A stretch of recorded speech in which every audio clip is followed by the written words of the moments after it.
Welcome to CCNA Scaling Networks, Chapter 2, LAN Redundancy.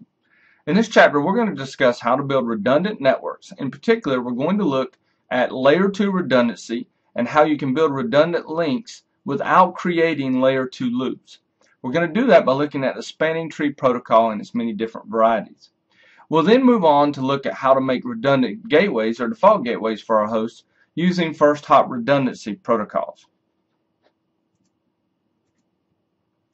Redundancy at layers 1 and 2 are very important.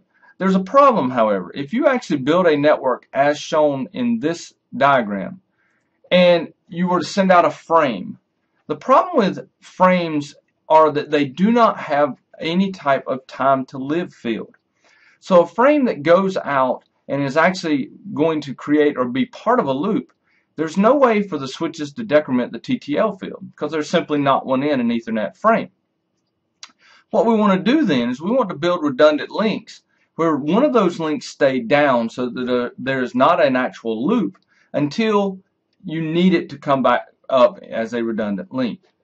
So what we're going to look at, if we're not careful, in other words, if we do have true loops, we can end up with MAC database instability where a switch believes or a set of switches believe that they all have a particular MAC address off of one of their ports. We can end up with a broadcast storm, which is a very bad thing at layer 2 because of no TTL.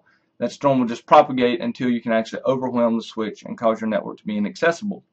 Or you can end up with multiple copies being delivered to an individual host.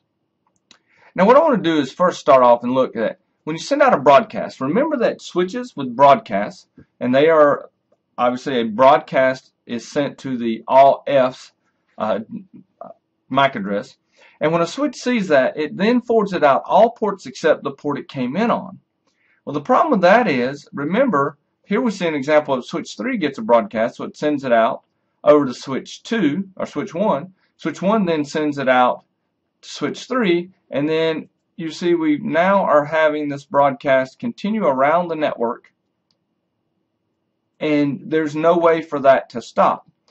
What ends up happening is this. It's a broadcast storm. So if we had a true loop at layer 2 with Ethernet and we did not have a way to stop that loop, we would end up with a broadcast storm.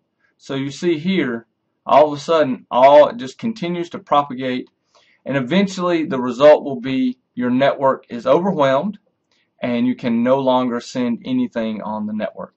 So that is a very bad thing.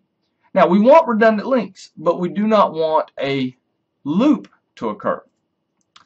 So what we're going to do, instead of, and this is just another example of how you can end up with duplicate unicast frames because it floods out all ports except for the one it came in on, and then again it gets forwarded again by switch 3 and switch 1, and all of a sudden PC4 gets 2 of the same frame.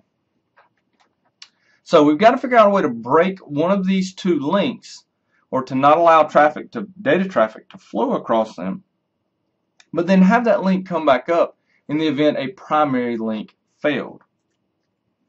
That is the entire purpose of spanning tree. So under normal operation, what happens is you have redundant links at layer 1. In other words, you have cabling set up in a loop. However, one of those particular links are not forwarding data. Okay, so this link, or is not forwarding data, so this link right here has a port on S2 that's blocking, and so data will not go out of that port, FA02.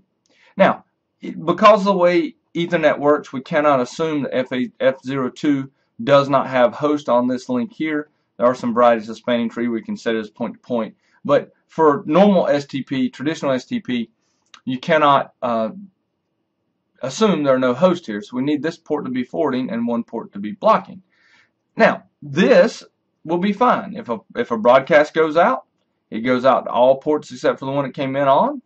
It goes out to all of our hosts here. It keeps going, and it will stop when it comes back to S2 on trunk 2 link. So we basically have broken the loop. Now, if the main primary link fails, well then STP can shift the trunk 2 F02 port into a forwarding state, and now traffic can go across our redundant link. So with spanning tree, we can have layer 1 loops that at layer 2 are being changed to the point or being blocked so that you don't have a layer 2 loop. In other words, we have redundancy without all the problems associated with a layer 2 loop. So we have some port roles here. It's kind of important. First off, to give you a quick overview, STP always will elect a root bridge, which is going to be the root of the spanning tree forest or spanning tree path. That root bridge has on it designated ports. All the ports on a root bridge are designated ports, which means they forward traffic. Root ports are ports that are closest to the root bridge on all non-root bridges. And again, why do we call them bridges? It's a good idea to cover that here. In the old days, there were bridges, and bridges were literally 2-port, 3-port, mainly 2-port switches. Today, we don't call switches bridges as much, but they're still bridges. They're just multi-port bridges. That's all they are. So the root bridge is that bridge that's been elected the root, and we'll talk about how a switch becomes the root. Then you take all your subordinate bridges, and they have a root port, the port closest to the root bridge. And then on the other links, you will have alternate ports and designated ports. Again, designated ports forward traffic. Alternate ports do not. Okay. Sometimes alternate ports will be called blocking ports or block ports. And so what they will do is they will receive spanning tree information, and it's called spanning tree BPDUs, Bridge Protocol Data Units, but they will not forward data. Now, it's important that they actually will receive and look at Bridge Protocol Data Units, because that's how, if this trunk 1 goes down, S2 would send a BPDU over to S3 and say, hey, we need to bring this trunk 2 up as an alternate link, and then it would come up and you would continue to have connectivity across your network. So, what do we do first? The process for spanning tree is always, number 1, elect the root bridge. Now, how do we elect the root bridge? Well, the way we do that, first off, when all switches boot up, they believe they are the root bridge. And they send out a BPDU that says, hey, this is my bridge ID. I am the root bridge. The bridge ID is made up of 2 parts. It is made up of the bridge priority, okay, which by default is 32768. The extended system ID, which is used primarily to put in the VLAN number, and then the MAC address. So by default, for VLAN 1, the bridge ID for a bridge would be 32769, because it's 32768, the default bridge priority, plus the VLAN ID, which is 1, plus the MAC address. Okay. Now, in this picture here, the priority of S1 has been reduced using probably the spanning tree root primary command for VLAN 1. But if it had not been reduced, every single one of these bridges would have had the same bridge ID.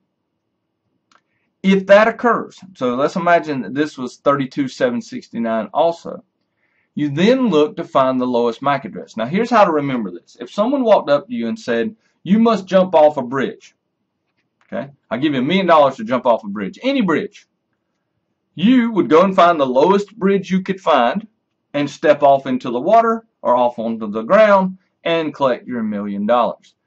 That's how you can remember how the root bridge is elected. The root bridge is the bridge with the lowest bridge ID. Now, if the priority is lower, then obviously it's going to override anything else because it's the first part of the bridge ID.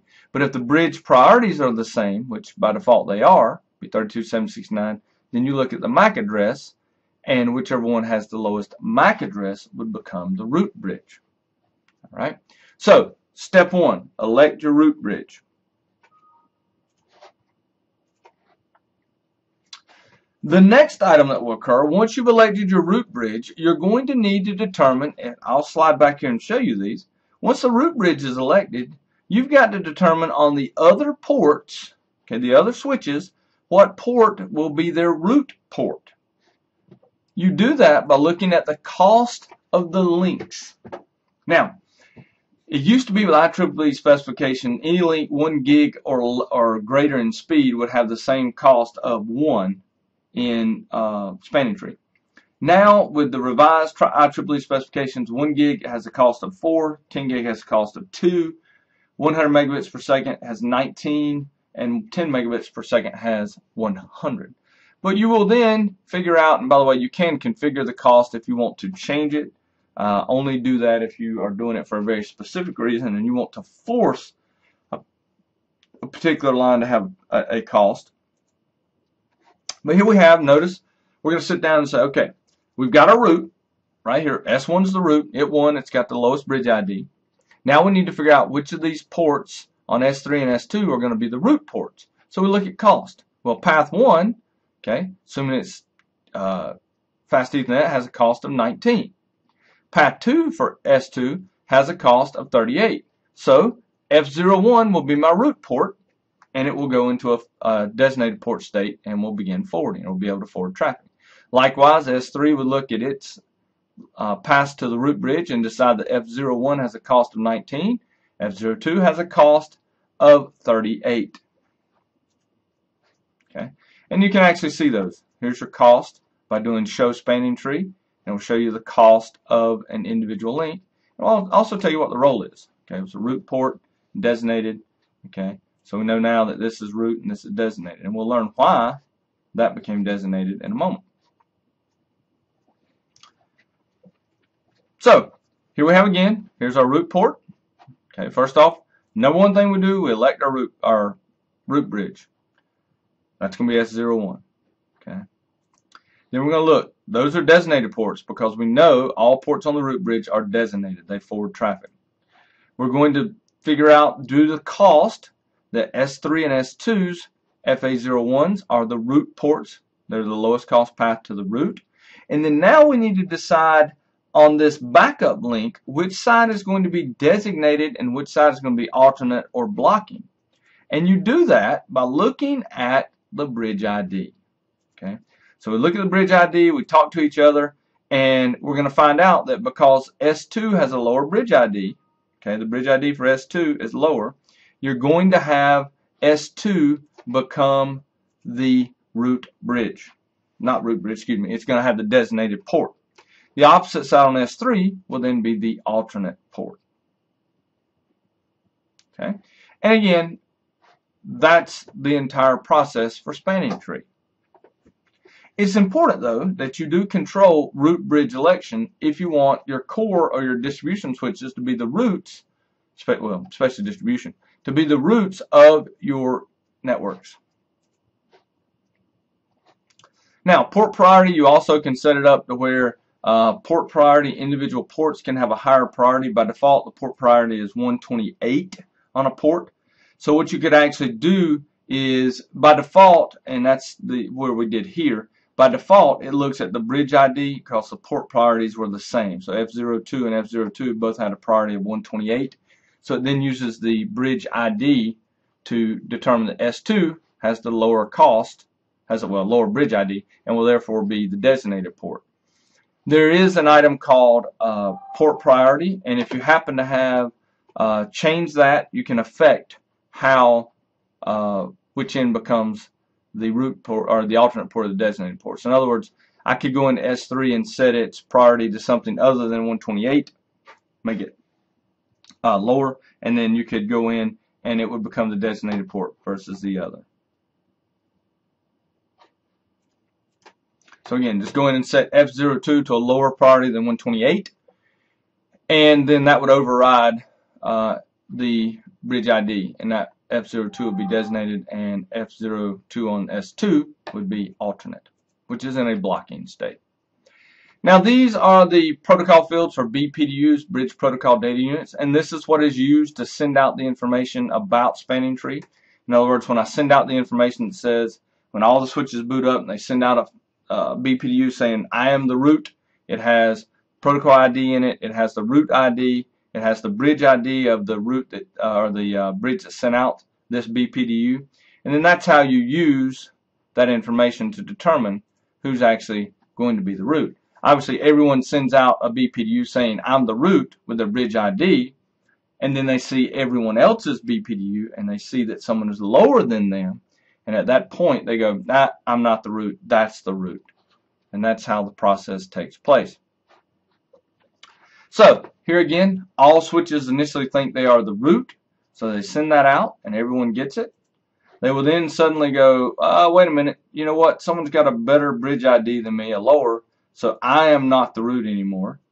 And then it will continue to propagate around until the decision is made that S1 is the root bridge. So all these steps are used to get spanning tree into the state where you have redundant links, but those links do not cause a loop. Now here again is a repeat of the bridge ID and how it is created. Used to be originally there was this bridge priority and MAC address. When you were using spanning tree, there was one spanning tree instance for all VLANs. Now the bridge ID has the bridge priority, which by default again is 32768, and then the extended system ID, which is the VLAN ID plus the MAC address. And you'll notice that basically the range that is valid is 0 to 61440 in increments of 4096. So you can actually manually drop the bridge priority if you wish with a priority command. But right now you see here basically the priority on S1 was dropped to 24577, and because of that it's the lowest bridge ID, and again it becomes the root. If all of them were the same, this is the example I gave you earlier, you would notice that the root bridge would have become S2 because the MAC address is lower.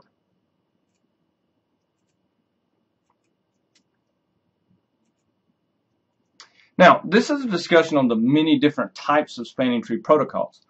In the beginning, 802.1d, which is the version of STP, came about, and it has been updated to 802.1d 2004, and so that's a more updated bridging standard.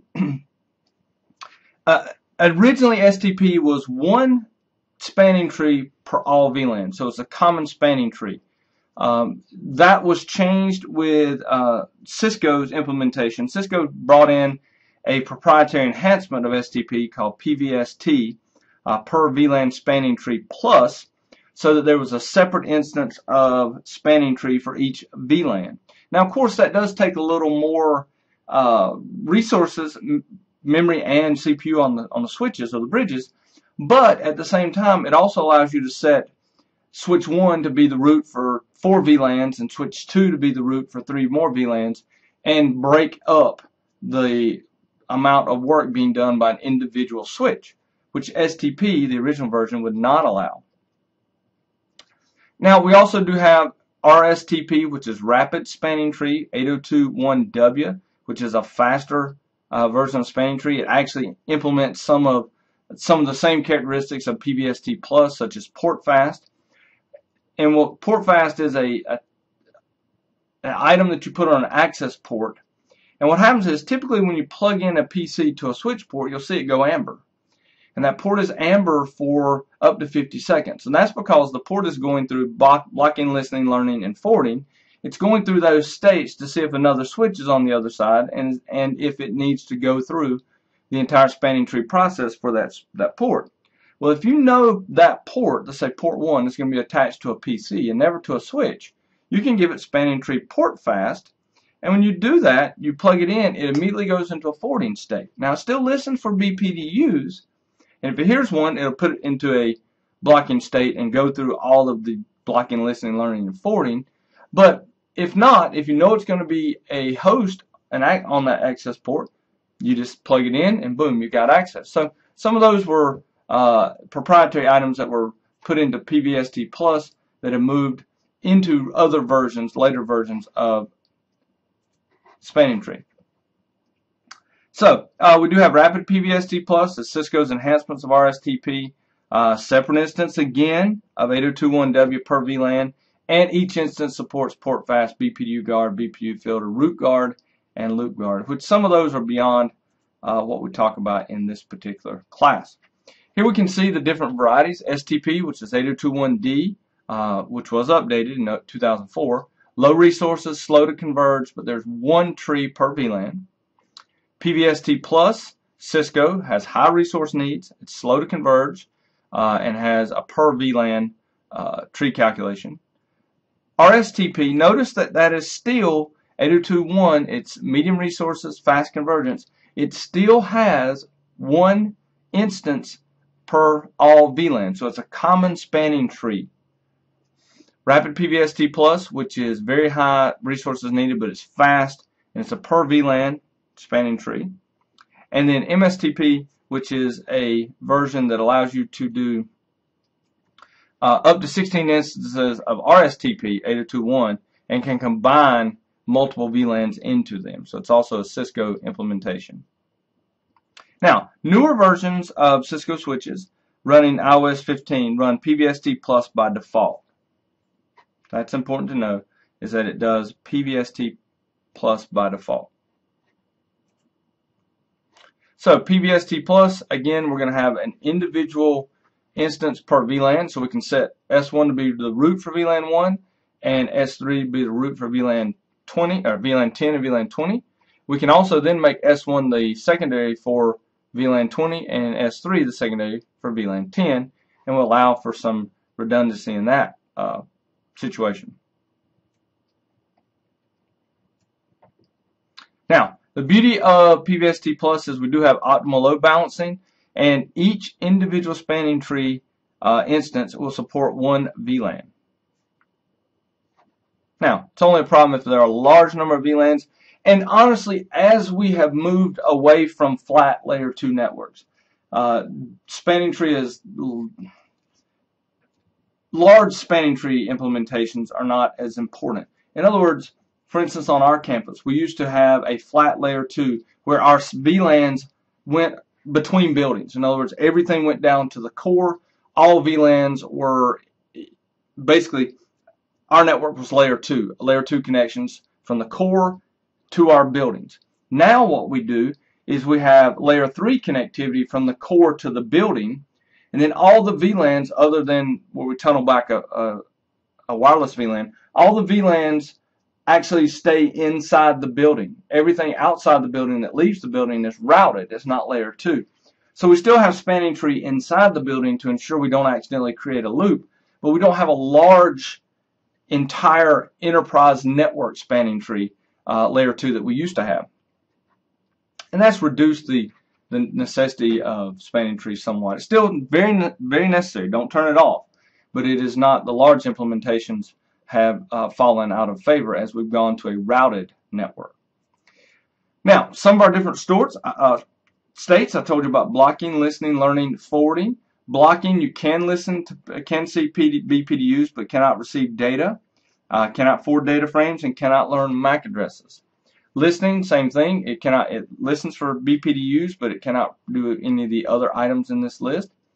Learning, it can listen to BPDUs, and with learning, it's starting to learn MAC addresses. So if it sees a source MAC address, it starts putting that into the table. And then forwarding, you're in a fully forwarding state. The port is green, and you are able to send and receive data frames. Disabled, obviously, is a port that's been turned off. Okay, that's not participating in spanning tree. Now, here's a very good, succinct explanation of what happens in PBST Plus. There's 4 steps to make sure there's a loop-free topology. Number 1, it's always you elect the root bridge. Nothing can happen in spanning tree until you elect the root bridge. Then you select a root port on all non-root bridges, again using cost of the links. Then you select a designated port on each segment based upon port priority, which by default is 128. And if that has not been changed, then it's based upon whoever has the lowest bridge ID. And then the remaining ports are alternate ports, which means they're actually blocking ports. And again, this is the exact same slide we've seen before, showing the bridge protocol data unit. And then here are some RSTP. It's an evolution. 802.1 is an evolution. RSTP would be an evolution of STP, and it still has a single instance per all VLANs. And then Cisco's proprietary enhancements such as uplink fast and backbone fast are not compatible with RSTP, but some of the other items like port fast can be or actually are compatible. You notice there's a little different naming here: designated port, alternate port instead of a blocking port, or used to be called a blocking port. So It still keeps the exact same BPDU format as 802.1d, except the version field is set to 2, indicated as RSTP. So this is the more open standard. Here's the BPDU showing the different items inside of BPDU for RSTP. It's not something you need to memorize completely for the CCNA, but it's nice to know what a BPDU frame looks like, fields look like. Now, RSTP edge ports, and this is where we're talking about if you set a RSTP port to be edge, then it is considered to be running port fast. In fact, the command to do it is spanning tree port fast. Again, you only do that on ports connected to host, to access ports. All right. Do not put it, those are non-edge ports. Any port that's connected to another networking or device, to another switch, is a non-edge port. It's connected to a host, or it is an edge port. Again, it just allows it to go through the blocking, listening, learning, forwarding quicker than it would otherwise. We also have ports here where we have a point-to-point ports. This is for rapid spanning tree. You can do a point-to-point, which is connected full duplex to another switch. And it is still a candidate for rapid transmission to a forwarding state, because if you set it point-to-point, you're basically saying there's nothing else on the other side but another switch. If you do shared, it means it's operating half duplex and there's a hub and there can be multiple devices on it. Hopefully you're not running hubs in your network. If you are, the only case really for a hub would be to connect some type of network sniffer, and we can do that with span ports. So hopefully you're not running anything that uses a shared medium at half duplex. So here again is our default configuration on a Cisco 2960 switch. It is PVST plus as iOS 15. PVST plus, the switch priority is 32768 by default, obviously plus the VLAN ID. Spanning tree has 128 for its priority on each port. The cost per links are 4 megabits for 100 gigabit, 100 megabit is 19 and 100, and so on down through here. So everything's set. Basically hello times 2. Forward delay is 15, maximum aging is 20 seconds. These are the timers for when BPDUs will be sent. If you need to configure and verify the bridge ID, you can do spanning tree. Well, actually, if you want to set it to be the root, there's two ways you can do it. One, do spanning tree VLAN number root primary, and that particular bridge will look at all the incoming BPDUs from other bridges and then set its bridge ID or its priority lower than what it sees, and will therefore ensure that it becomes the root for that instance of spanning tree. Or you could go in and you could do spanning tree 1 and actually set the priority number. Just make sure you set it lower than anything else on your network, so lower than 32768 unless others have been changed. And you also can do, if you want it to be a secondary, you can actually set up using spanning tree VLAN the number, root secondary, and then S2 would be set to the next lowest value behind the primary.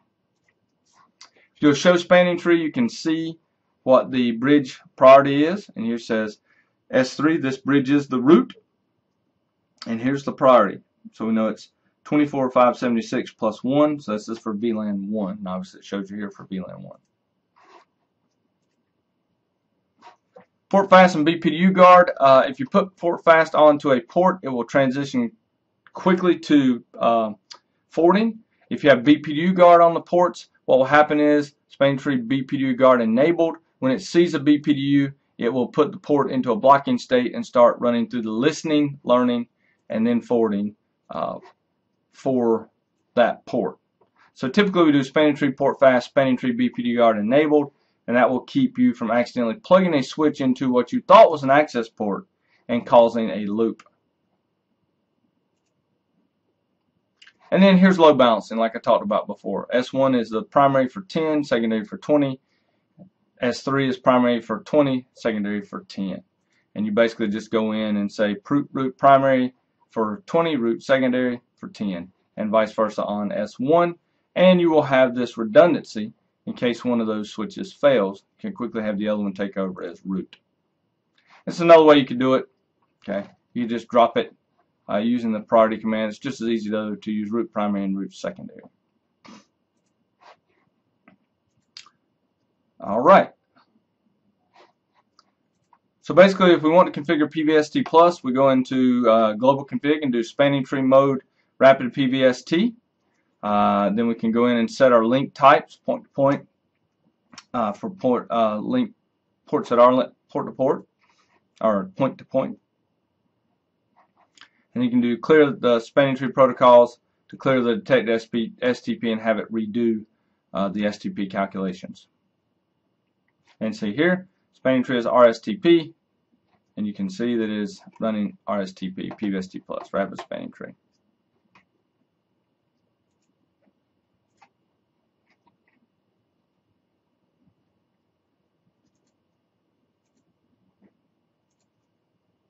And that is pretty much spanning tree. Okay, it is how you will set it up, what it is used for. Here again, you can look at your status, show spanning tree VLAN 100 if you want to see the status of a particular instance of spanning tree. Obviously, STP failure can be catastrophic. That's pretty obvious. If you have a loop created, you can end up with all kinds of issues with frames going the incorrect ways, high load on the CPUs, and just basically it can cause your entire network to go down. Alright, so that is spanning tree. Now let's move over to talk about first hop redundancy protocols. Now when we talk about first hop redundancy protocols, what we mean are default gateways. So in other words, this PC has a default gateway. Now notice this network has two different routers, both on the 10.1.10 network or subnet. One is 2, one is 3. And it would be wonderful if, in the event 10.1.10.2 went down, PC1 could go to 10.1.10.3 automatically. Now you could obviously go to PC1 and change the default gateway either via the DHCP pool, or you could go in and manually change the IP address on a static IP address. So what we're going to do is we're going to configure a first hop redundancy protocol that creates a virtual router IP serviced by both of these routers, R1 and R2, and will allow us to have a forwarding router and a standby router, or an active and a standby. And we set all the PC's gateways to this virtual router IP address, and then either one of the two, depending on which one is up, can service requests from those PCs. Now, basically what happened here is once there is a failure in one of the two routers in the first hop redundancy protocol group, the other new forwarding router will just pick up immediately and start forwarding.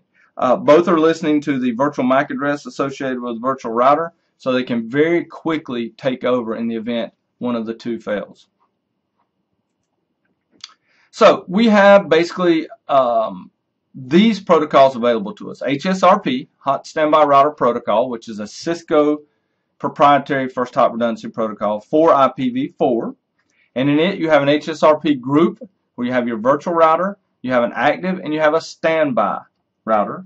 And we'll see the show standby command will show you which one is active, which one is standby. We have HSRP for IPv6, which is that first hop redundancy protocol for IPv6. We have VRRP version 2, which is Virtual Router Redundancy Protocol, which is a non-proprietary protocol. So an open standard, supports IPv4. VRRP v3 supports IPv4 and IPv6. And then GLBP, which is Gateway Load Balancing Protocol, both IPv4 and v6 version. And those are Cisco proprietary, and they provide, or it can provide, load balancing across the active and standby, or the two different routers in the group. And last but not least, we have actually talked about a first hop redundancy protocol a little bit called ICMP Router Discovery Protocol, which was originally used to allow routers to find their default gateways. So they could actually send out an ICMP and locate default gateways, and if one went down, they could find another. But that's no longer supported in our networks. So we need to set up HSRP. If we do show standby, we can see that the state is active on 01. It's in group 1. Here's our virtual IP address, and you actually set that up. And the standby router is 06, and it will tell you what the active virtual MAC address is. That's the secondary virtual IP address. And GLBP allows you to do show GLBP, and you can see the virtual addresses and the forwarding states and forwarding to. Okay. So how do we configure it? Well, I'm going to jump in the lab here and show you this because they don't really show you at all in the chapter. But it's very simple. If you're going to do HSRP and GLBP, obviously you have two routers, both connected to the same network. You go into the router itself, and you're going to, on the primary router, set standby 1 IP 192.168.1.254, and that would be the virtual IP address. You set a priority, okay, and you set the priority higher than you would on the other. So basically 150 is higher than the priority by default. By default, the number is 100. The priority is 100, so setting it to 150 ensures that R1 will be the active.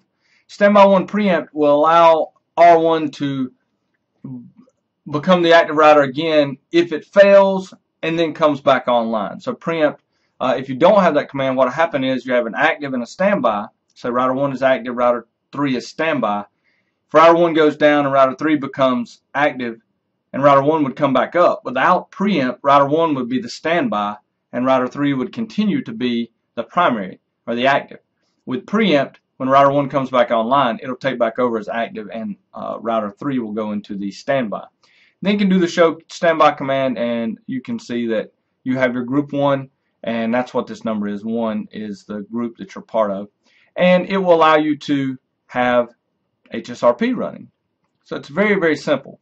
Now if you're going to do GLBP, very similar. You just go in GLBP1 IP, put in the IP address of the virtual router, put in preempt if you want it, and then do priority 150. Again, anything over 100 is higher than the default. And then this load balancing round robin sets your load balancing type that you will use for GLBP. And that's it. That's pretty much all you have to do. So, in this chapter, we've discussed two main redundancy protocols. One, spanning tree. That protocol allows you to set up redundant layer 1 links and then ensure they do not cause layer 2 problems. We then have our first hop redundancy protocols, HSRP, VRRP, and GLBP, that allow us to create redundant default gateways for our clients.